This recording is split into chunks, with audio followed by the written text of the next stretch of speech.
بسم اللہ الرحمن الرحیم۔ حضرت ابراہیم ابن ادہم رحمۃ اللہ علیہ کی کرامت۔ ایک دن دریا کے کنارے سلطان ابراہیم ابن ادہم رحمۃ اللہ علیہ گدڑی سی رہے تھے۔ سلطنت بلخ کا ایک وزیر ادھر نکلا۔ اس نے دل میں یہ کہا، یہ ملا کتنا بیوقوف ہے، سلطنت چھوڑ کر جنگل میں گدڑی سی رہا ہے۔ واقعی یہ ملا بڑے بیوقوف ہوتے ہیں۔ یہ وسوسہ ان پر منکشف ہوا۔ اللہ تعالیٰ نے اس کے دل پر منکشف کر دیا۔ کشف اختیاری چیز نہیں ہے، جب اللہ چاہتا ہے کشف ہوتا ہے، جب نہیں چاہتا کچھ نہیں ہوتا۔ فوراً انہوں نے بلایا کہ اے وزیر یہاں آؤ۔ آ گیا۔ سلطان بلخ نے فوراً اپنی سوئی دریا میں پھینکی اور فرمایا کہ اے مچھلیوں، میری سوئی لاؤ۔ مولانا رومی رحمۃ اللہ علیہ فرماتے ہیں، 100,000 ماہیے للہ سوزن زربل لب ہر ماہیے۔ 1,00,000 مچھلیاں سونے کی سوئیاں لے کر آ گئیں۔ اب دیکھو سلطان بلخ کی سلطنت۔ ملک دل بایاں چنی ملک حقیر۔ دل کی سلطنت افضل ہے یا یہ دنیاوی سلطنت؟ 1,00,000 مچھلیاں سونے کی سوئی لے کر آ گئیں۔ سلطان نے ان کو ڈانٹ کر کہا کہ اے مچھلیوں، میری لوہے والی سوئی لاؤ۔ سونے کی سوئی استعمال کرنا اس امت کے لیے جائز نہیں ہے۔ سونے کے خلال، سونے کا پاندان، سونے کی ڈبیا، کوئی چیز جائز نہیں۔ سونے کا استعمال مردوں کے لیے حرام ہے۔ چاندی بھی مردوں کے لیے حرام ہے سوائے 4.5 ماشا سے کم کی انگوٹھی کے۔ چاندی کی انگوٹھی اگر 4.5 ماشا سے کم ہو تو جائز ہے۔ ایک مچھلی نے غوطہ لگایا اور لوہے کی سوئی لے کر حاضر ہو گئی۔ بس وزیر رونے لگا کہ میں نے تو آپ کو بیوقوف ملا سمجھا تھا، لیکن میری محرومی کہ میں آپ جیسے ولی اللہ کو نہیں پہچان سکا، اور مچھلیاں جانور ہو کر آپ کو پہچان گئی۔ جانوروں نے آپ کو پہچان لیا اور میں انسان ہو کر آپ کو نہیں پہچان سکا۔ ہائے میں کتنا محروم، کتنا کمینہ اور نالائق ہوں کہ آپ جیسے ولی اللہ کی شان میں گستاخی کر رہا تھا، بیوقوف سمجھ رہا تھا، مگر معلوم ہوا کہ آپ تو پہلے خشکی کے بادشاہ تھے، اب خشکی اور تری دونوں کے بادشاہ ہیں۔ آپ شاہ بحر بھی ہیں اور شاہ بر بھی ہیں۔ پھر اس نے کہا کہ یہ نسبت مع اللہ کی دولت مجھ کو بھی دے دیجئے۔ فرمایا اچھا 6 مہینے رہ جاؤ۔ 6 مہینے وزیر ان کی خدمت میں رہ گیا اور ولی اللہ بن کر واپس ہوا۔ آنا کی خاک را بنظر کی میاں کنن، جن کی نگاہوں میں اللہ تعالیٰ نے مٹی کو سونا بنانے کی صلاحیت دی ہے۔ آیا بود کی گوشہ چشم بما کنن، کیا یہ ہو سکتا ہے کہ مجھ پر بھی ایک نگاہ ڈال دیں جس سے میری مٹی بھی سونا بن جائے، یعنی تعلق مع اللہ سے قیمتی ہو جائے۔ یہ شعر حافظ شیرازی رحمۃ اللہ علیہ نے سلطان نجم الدین کی خدمت میں پیش کیا تھا۔ ان کا قصہ بھی بہت عبرت آموز ہے۔ ایک شخص کے 7 لڑکے تھے جس میں حافظ شیرازی بھی تھے، لیکن حافظ شیرازی جنگل میں اللہ کی یاد میں رویا کرتے تھے، خدا کی تلاش میں بے چین تھے۔ سلطان نجم الدین رحمۃ اللہ علیہ کو خواب میں اللہ تعالیٰ نے بتایا کہ اے سلطان نجم الدین، جاؤ ایک بندہ میری یاد میں جنگل میں رو رہا ہے، تم اس کی رہنمائی کرو۔ کبھی مرید کے اخلاص کے صدقے میں پیر کو اس کے پاس بھیجا جاتا ہے۔ یہ اللہ تعالیٰ کا جذب اور حق تعالیٰ شانہ کی رحمت ہے۔ فوراً ان کے باپ کے گھر پہنچے اور پوچھا کہ آپ کے کتنے لڑکے ہیں؟ کہا کہ 6 ہیں۔ فرمایا کہ بلاؤ۔ لیکن ان کو دیکھ کر فرمایا بھائی تمہارے کوئی اور لڑکا ہے؟ کہا کہ ایک لڑکا ہے اور وہ پاگل ہو گیا ہے، وہ جنگل میں روتا پھرتا ہے، کسی کام کا نہیں رہا ہے، وہ ہمارے کام کا نہیں ہے، دنیا کے کاموں سے نفرت کرتا ہے، پتہ نہیں کس کی یاد میں روتا رہتا ہے۔ سلطان نجم الدین رحمۃ اللہ علیہ نے فرمایا کہ مجھے اسی لڑکے کی تلاش ہے، مجھ کو خدا نے اسی کی ہدایت کے لیے بھیجا ہے۔ جنگل میں گئے اور حافظ شیرازی رحمۃ اللہ علیہ دیکھتے ہی ان کو پہچان گئے۔ دونوں جانب سے اشارے ہو چکے، ہم تمہارے تم ہمارے ہو چکے۔ حافظ شیرازی رحمۃ اللہ علیہ نے دیکھتے ہی سمجھ لیا کہ اللہ تعالیٰ نے میری آہ قبول کر لی اور ایک بندہ میری ہدایت کے لیے بھیجا ہے۔ اس وقت یہ شعر پڑھا، آنا کی خاک را بنظر کی میاں کنن، جن کی نگاہوں میں اللہ تعالیٰ نے یہ خاصیت رکھی ہے کہ وہ مٹی کو سونا کر سکتے ہیں، آیا بود کی گوش ہے چشم بما کنن، کیا یہ ممکن نہیں ہے کہ مجھ پر بھی ایک نگاہ کر دیں؟ سلطان نجم الدین رحمۃ اللہ علیہ نے فرمایا، نظر کردم نظر کردم نظر کردم، میں نے کر دی نظر، مجھے تو بھیجا ہی گیا تھا اس کام کے لیے، اللہ تعالیٰ نے اسی کام کے لیے بھیجا۔ پھر حافظ شیرازی رحمۃ اللہ علیہ کو کتنا بڑا ولی اللہ بنایا۔ بہت سے لوگ خواہشات کی سلطنت اپنے دل میں رکھتے ہیں، یعنی ان کو حسن پرستی کی اتنی شدید بیماری ہے کہ اگر سلطنت بلخ ان کے پاس ہو تو اس کو دے کر حسینوں کو حاصل کر لیں، لیکن خوف خدا سے آسمان والے سے سودا کرتے ہیں کہ اے خدا یہ حسین زمین کے چاند سورج ہیں، لیکن میں آپ کی رضا کے لیے ان کو چھوڑتا ہوں۔ اگر میرے پاس سلطنت بلخ ہوتی تو سلطنت بلخ دے کر ان کو حاصل کر لیتا، لیکن آپ کے خوف سے میں ان کو چھوڑتا ہوں۔ سلطنت بلخ کی قیمت کا یہ حسینہ میرے پاس ہے، لیکن آپ کے خوف سے میں اس سے کنارہ کش ہوں، نہ اس کو دیکھتا ہوں نہ اس سے بات کرتا ہوں، کسی قسم کی حرام لذت نفس میں درآمد نہیں کرتا۔ تو گویا سلطنت بلخ کا متبادل اللہ پر فدا کر دیا گیا۔ لہذا جنہوں نے اللہ کے خوف سے حسینوں سے نظر بچائی ہے، اگرچہ مسکین و غریب ہیں، قیامت کے دن اللہ تعالیٰ ان کو سلطان ابراہیم ابن ادہم رحمۃ اللہ علیہ کے ساتھ کھڑا کرے گا انشاءاللہ تعالیٰ، کیونکہ انہوں نے ان خواہشات کو اللہ پر فدا کر دیا جن کی قیمت ان کے دل میں سلطنت بلخ کے متبادل تھی۔ توڑ ڈالے مئو خورشید ہزاروں ہم نے، اصغر گونڈوی رحمۃ اللہ علیہ فرماتے ہیں، ہم نے حسن کے بے شمار چاند سورج توڑے ہیں، یعنی ان سے صرف نظر کیا ہے، تب کہیں جا کے دکھایا رخ زیبا تو نے، گناہوں کو چھوڑنے کا غم اٹھایا ہے، تب کہیں جا کر اللہ تعالیٰ ملا ہے۔ اور فرماتے ہیں، ہم نے لی ہے داغ دل کھو کے بہار زندگی، ہم نے لی ہے داغ دل کھو کے بہار زندگی، ایک گلے تر کے واسطے ہم نے چمن لٹا دیا، ایک گلے تر کے واسطے میں نے چمن نے دنیا کے سارے حسینوں کو نظر انداز کیا ہے، ان حسینوں کو جو قبروں میں خاک ہو جائیں گے۔ پیر کو میں نے اپنا تازہ شعر سنایا تھا، آج پھر سن لیجئے، بالکل تازہ اسی ہفتے کا میرا شعر ہے۔ اگر آپ تازہ جلیبی اور گرم امرتی پسند کرتے ہیں تو میرا شعر بھی گرم گرم اور تازہ ہے۔ خاک ہو جائیں گے قبروں میں حسینوں کے بدن، خاک ہو جائیں گے قبروں میں حسینوں کے بدن، ان کے ڈسٹمپر کی خاطر راہ پیغمبر نہ چھوڑ، حضور صلی اللہ علیہ وسلم کا راستہ مت چھوڑو۔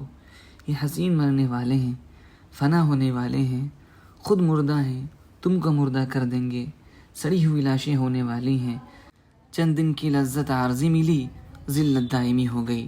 تھوڑی سی لذت کے لیے اپنی عزت دونوں جہاں میں برباد مت کرو، یہ تو ذلتیں دنیا کی ہیں، آخرت میں کیا ذلت ہوگی اس کو سوچئے۔ یہ میرا تازہ شعر عبرتناک ہے۔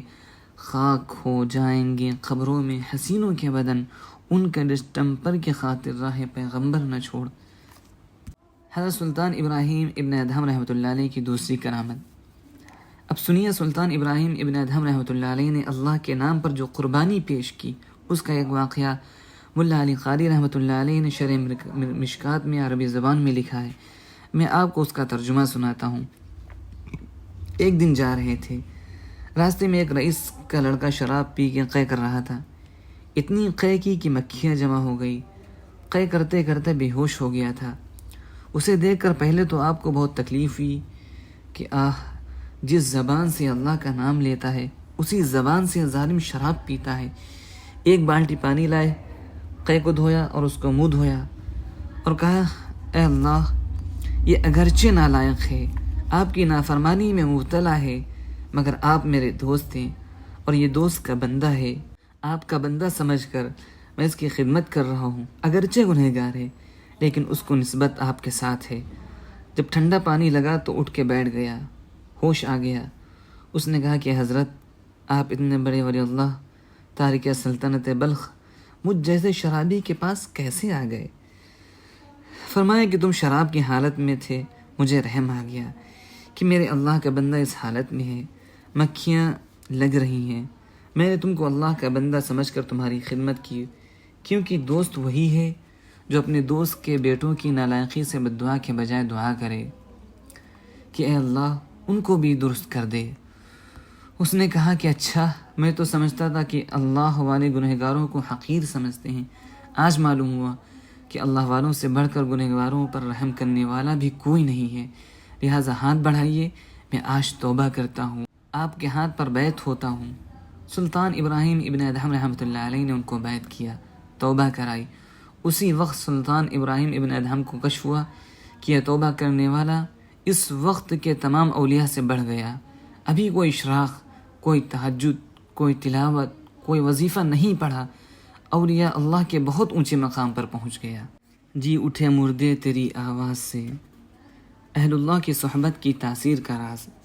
مولانا رومی رحمۃ اللہ علیہ فرماتے ہیں کہ اولیاء اللہ وقت کے اسرافیل ہیں، جیسے اسرافیل علیہ السلام جب سور پھونکیں گے تو مردے زندہ ہو جائیں گے، اولیاء اللہ کی صحبت سے مردہ دل زندہ ہو جاتے ہیں کہ اسرافیل وقت اند اولیاء، مردہ راضی شان حیات است و نما۔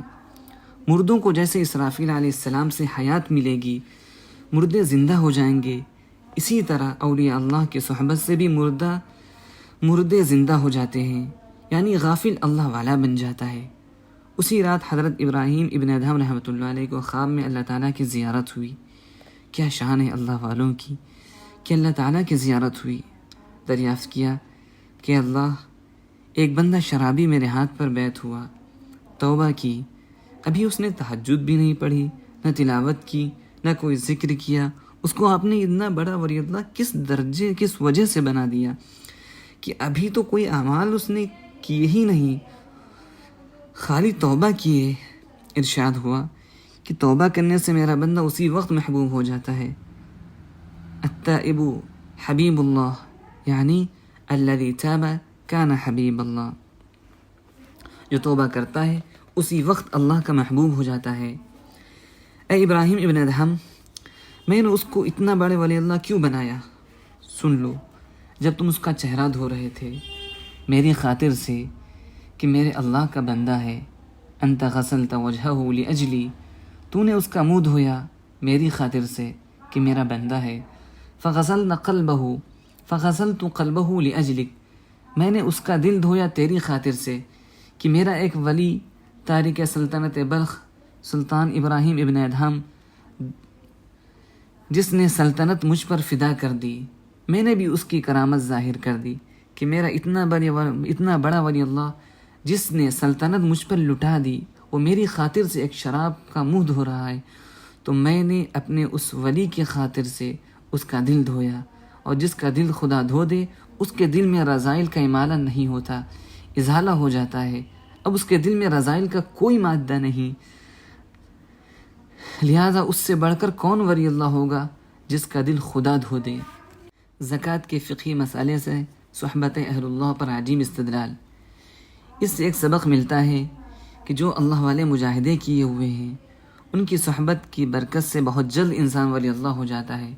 اس کی مثال دیکھیے، آپ کے پاس 10,000 روپے ہیں اور ربیع الاول میں مثلاً آپ زکوٰۃ دیتے ہیں، تو سفر میں ایک رقم 10,000 کی اور آ گئی، تو ربیع الاول میں آپ پر 20,000 کی زکوٰۃ واجب ہو جائے گی، حالانکہ اس 10,000 پر ابھی پورا سال نہیں گزرا، لیکن پہلے 10,000 پر 11 مہینے گزر چکے ہیں، اس رقم نے 11 مہینے مجاہدہ کیا ہے، لہٰذا اب جو رقم آئی وہ ایک ہی مہینے میں بالغ ہو گئی، یعنی ربیع الاول میں زکوٰۃ اس پر بھی فرض ہو جائے گی۔ کیوں؟ اس لیے کہ 11 مہینے کی مجاہدہ کی ہوئی رقم کی صحبت اس کو مل گئی، اس صحبت کی برکت سے اللہ تعالیٰ نے اس رقم کو جو سال بھر میں زکوٰۃ کے قابل ہوتی ایک ہی مہینے میں قابل کر دیا کہ وہ زکوٰۃ کے قابل ہو گئی۔ اسی طرح جو اہل اللہ کے راستے میں پہلے سے بہت بڑے بڑے مجاہدات کیے ہوئے ہیں ان کی صحبت کے صدقے میں اللہ تعالیٰ جلد اللہ والا بنا دیتا ہے۔ تو حضرت سلطان ابراہیم ابن ادہم رحمۃ اللہ علیہ کی برکت سے اتنے بڑے واقعے سے یہ سبق ملا کہ اللہ والوں کی صحبت سے اتنی جلدی اللہ کا راستہ طے ہو جاتا ہے۔ آؤ دیار یار سے ہو کر گزر چلے، آؤ دیار یار سے ہو کر گزر چلے، سنتے ہیں اس طرح سے مسافت رہے گی کم۔ میرے شیخ شاہ عبد الغنی صاحب رحمۃ اللہ علیہ فرماتے تھے کہ حکیم اختر، یوں تو اللہ کا راستہ مشکل ہے، نفس سے مقابلہ مشکل ہے، مگر اللہ والوں کی صحبت سے اور ان کی دعاؤں سے اللہ تعالیٰ کا یہ راستہ نہ یہ کہ آسان ہو جاتا ہے بلکہ مزیدار بھی ہو جاتا ہے۔ تفسیر روح المعانی میں سلطان ابراہیم ابن ادہم رحمۃ اللہ علیہ کا تذکرہ، ان کا تذکرہ تفسیر روح المعانی میں بھی علامہ آلوسی نے بیان فرمایا۔ علامہ آلوسی رحمۃ اللہ علیہ نے تفسیر روح المعانی پارہ نمبر 4 میں واقعہ بیان کیا کہ جب یہ حج کر رہے تھے تو اللہ تعالیٰ سے انہوں نے سوال کیا، اللہم انی اسألک العصمہ، اے خدا مجھے عصمت دے دے، معصوم کر دے، مجھ سے کبھی گناہ نہ ہو۔ کعبے سے آواز آئی، یا سلطان ابراہیم ابن ادہم، ان الناس یسألوننی العصمہ، سارے انسان مجھ سے عصمت مانگتے ہیں، اگر میں سب کو معصوم کر دوں، کسی سے کبھی کوئی خطا نہ ہو، تو میری مہربانی، میرا کرم کس پر ہوگا؟ حق تعالی شانہ کی صفت غفاریت پر اعتماد کا مطلب، اب اس کا مطلب یہ نہیں کہ آپ لوگ گناہ اس نیت سے کریں کہ ہم پر مہربانی ہو، نہیں، اگر کوئی مرہم کی ڈبیا آپ کو دے دے کہ جو آگ سے جل جائے، اس کے لیے ہمدرد کا یہ مرہم 100% مفید ہے، تو کیا آپ اپنے ہاتھ کو آگ میں جلائیں گے کہ اس مرہم کو دیکھوں مفید ہے یا نہیں؟ جس طرح سے اللہ تعالیٰ یقیناً رزاق ہے، مگر آپ دکان کھولتے ہیں، نوکری کرتے ہیں، لہذا صفت غفار بھی اتنا ہی بھروسہ کیجئے، اس پر بھی اتنا ہی بھروسہ کیجئے جتنا رزاق پر کرتے ہیں۔ کیا صفت رزاق پر بھروسہ کر کے آپ نے دکان بند کی ہے یا نوکری چھوڑی ہے؟ جتنا بھروسہ صفت رزاق پر ہے، یعنی رزق دینے والا، اتنا ہی صفت غفار پر کیجئے، یعنی معاف کرنے والا۔ یہ نہیں کہ صفت غفاریت کے بھروسے پر گناہوں پر جری ہو جائیں اور گناہوں سے بچنے کی محنت چھوڑ دیں۔ اللہ رزاق ہے، روزی تو اللہ ہی دیتا ہے، مگر محنت کرتے ہو یا نہیں؟ اسی طرح اللہ غفار ہے، مگر گناہوں سے بچنے میں جان کی بازی لگا دو۔ جاہدوا فی اللہ حق جہادی، اتنی محنت کرو کہ مجاہدے کا حق ادا کر دو۔ پھر بھی اگر کبھی غلطی ہو جائے، اس وقت کے لیے، ایمرجنسی کے لیے ہے استغفار و توبہ، یہ نہیں کہ توبہ کے سہارے پر گناہ کرنے لگو، کیونکہ توبہ کی توفیق آسمان سے نازل ہوتی ہے۔ اگر آسمان والا روک دے کہ یہ منحوس، بدماش، خبیث ہمیشہ توبہ کے سہارے گناہ کرتا ہے، تو توبہ کی توفیق اگر آسمان سے نہ آئی تو کیا ہوگا؟ پھر اسی گناہ کی حالت میں بری موت آئے گی۔ بس توبہ کی توفیق آسمان سے ہے۔ فتاب اللہ علیہم لیتوبوا، اللہ تعالیٰ نے مہربانی کی تاکہ وہ توبہ کر لیں۔ علامہ آلوسی رحمۃ اللہ علیہ فرماتے ہیں، اللہ تعالیٰ نے توفیق توبہ ان کو آسمان سے دی تاکہ یہ زمین پر اللہ تعالیٰ کی بارگاہ میں توبہ کر لیں۔ معلوم ہوا کہ توفیق توبہ آسمان سے عطا ہوتی ہے، لہٰذا توبہ پر سہارا کر کے گناہ کرنے والا انٹرنیشنل بیوقوف اور گدھا ہے۔ اللہ تعالیٰ ہم سب کو توبہ کی توفیق نصیب فرمائے، آمین یا رب العالمین۔